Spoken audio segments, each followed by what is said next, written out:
ଖ୍ରୀଷ୍ଟରେ ଥିବା ସମସ୍ତ ଭାଇ ଭଉଣୀମାନଙ୍କୁ ନମସ୍କାର। ଆଜି ଏପରି ଏକ ସମୟରେ ଆସି ପହଞ୍ଚିଅଛୁ ଯେଉଁଠି ସତ୍ୟ ଶିକ୍ଷା ପଛରେ ଚାଲିବା ବଡ଼ କଷ୍ଟକର ହୋଇ ପଡ଼ୁଅଛି। ମାତ୍ର ଆମକୁ ସତ୍ୟ ଚିହ୍ନି ଚାଲିବାକୁ ହେବ। ପବିତ୍ର ଶାସ୍ତ୍ର ବାଇବେଲର ବାକ୍ୟ ପଥ ପ୍ରଦର୍ଶକ ଭାବରେ ଅଛି, ଯାହା ସମ୍ପୂର୍ଣ୍ଣ ଈଶ୍ୱରଙ୍କ ପ୍ରକାଶନ ଅଟେ। ପବିତ୍ର ଶାସ୍ତ୍ର ବାଇବେଲ କହେ, ସମସ୍ତ ଶାସ୍ତ୍ର ଈଶ୍ୱର ନିଶ୍ଚିତ ଲିଖିତ ଏବଂ ଶିକ୍ଷା ଅନୁଯୋଗ ସଂଶୋଧନ ଓ ଧାର୍ମିକତା ସମ୍ବନ୍ଧୀୟ ଶାସନ ନିମନ୍ତେ ଉପକାରୀ, ଯେପରି ଈଶ୍ୱରଙ୍କ ଲୋକ ସିଦ୍ଧ ହୋଇ ସମସ୍ତ ଉତ୍ତମ କାର୍ଯ୍ୟ ନିମନ୍ତେ ସୁସଜ୍ଜିତ ହୁଏ। ମାତ୍ର ଆଜି ଅନେକ ମତବାଦୀର ଲୋକମାନଙ୍କ ଅଭାବ ନାହିଁ। ସେମାନେ ବାଇବେଲ ଠାରୁ ଉର୍ଦ୍ଧ୍ୱରେ ଯାଇ ପ୍ରକାଶନର କଥା କହନ୍ତି ଏବଂ ଜାଣିପାରନ୍ତି ନାହିଁ ଯେ ସେମାନେ ଈଶ୍ୱରଙ୍କ ବିରୁଦ୍ଧରେ ଯାଉଅଛନ୍ତି। ଜାଣି ରଖନ୍ତୁ, ପ୍ରକାଶନ ଯଦି ଈଶ୍ୱରଙ୍କ ବାକ୍ୟ ସମର୍ଥନ କଲା ନାହିଁ, ତାହେଲେ ତାହା ଈଶ୍ୱରଙ୍କ ଆତ୍ମାର ନୁହେଁ, ମାତ୍ର ଶୈତାନ ଦିଗରୁ ଏକ ଷଡ଼ଯନ୍ତ୍ର ଅଟେ। ତ ଆସନ୍ତୁ ଏବେ ଟପିକକୁ ଯିବା। ପିତା, ପୁତ୍ର ଓ ପବିତ୍ର ଆତ୍ମାଙ୍କ ନାମରେ ବାପ୍ତିସ୍ମ ନେଉଥିବା ବିଶ୍ୱାସୀମାନେ କ'ଣ ବିପଦରେ ଅଛନ୍ତି?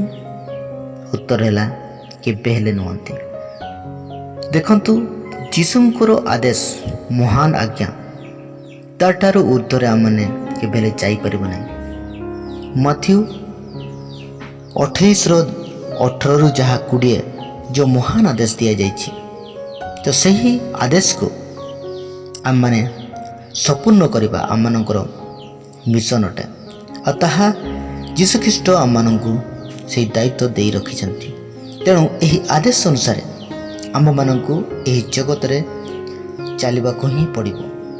ପ୍ରଥମ ଜହନ 5:3 ଲେଖାଯାଏ, କାରଣ ଈଶ୍ୱରଙ୍କୁ ପ୍ରେମ କରିବାର ଅର୍ଥ ତାହାଙ୍କ ଆଜ୍ଞା ପାଳନ କରିବା, ଆଉ ତାହାଙ୍କ ଆଜ୍ଞା ସବୁ ଭାର। ଅନେକ ଲୋକ କହିଥାନ୍ତି ଯେ ବାଇବେଲରେ ପିତା, ପୁତ୍ର ଓ ପବିତ୍ର ଆତ୍ମା ନାମରେ ବାପ୍ତିସ୍ମ କୌଣସି ଜାଗାରେ ଦେଇନାହାନ୍ତି, ତେଣୁ ଆମକୁ ମଧ୍ୟ ଏହା ଦେବା ବିବ୍ଲିକାଲ ନୁହେଁ ବୋଲି କହନ୍ତି।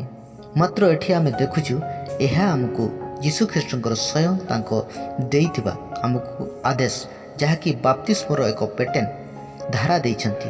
ତ ଏହାକୁ ଆମମାନେ କେବେ ହେଲେ ହାଲୁକା ଭାବରେ ଆମେ ଗ୍ରହଣ କରିପାରିବା ନାହିଁ, କାହିଁକିନା ଏହା ଈଶ୍ୱରଙ୍କ ବାକ୍ୟର ଆଦେଶ ଅଟେ।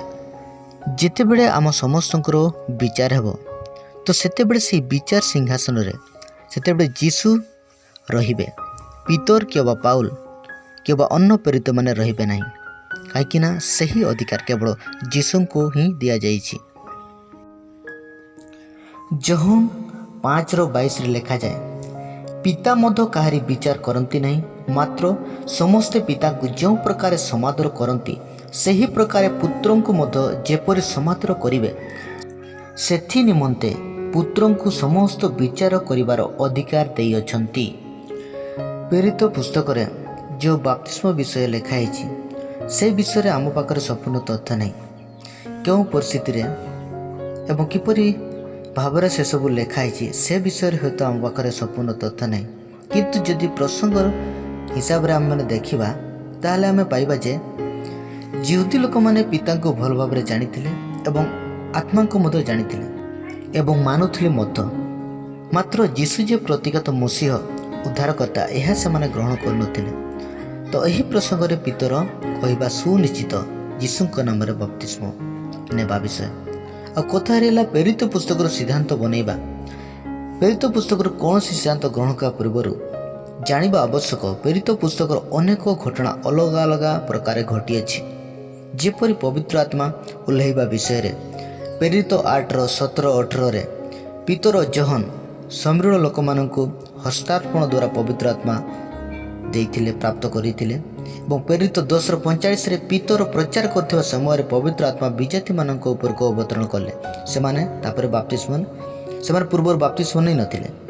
ପ୍ରେରିତ 19:5-6ରେ ଆମେ ଦେଖିବାକୁ ପାଉ ଯେ ଏଫେସର ଲୋକମାନଙ୍କ ଉପରେ ହସ୍ତାର୍ପଣ ଦ୍ୱାରା ପବିତ୍ର ଆତ୍ମା ଓହ୍ଲାଇଥିଲେ। ତାହେଲେ ଏହିସବୁ ଘଟଣାରୁ କ'ଣ ସିଦ୍ଧାନ୍ତ ନେବା ଯେ ପବିତ୍ର ଆତ୍ମା ଅବତରଣ ବିଷୟରେ? କାହିଁକିନା କୌଣସି ଏକ ନିର୍ଦ୍ଦିଷ୍ଟ ଘଟଣା ଘଟି ନାହିଁ।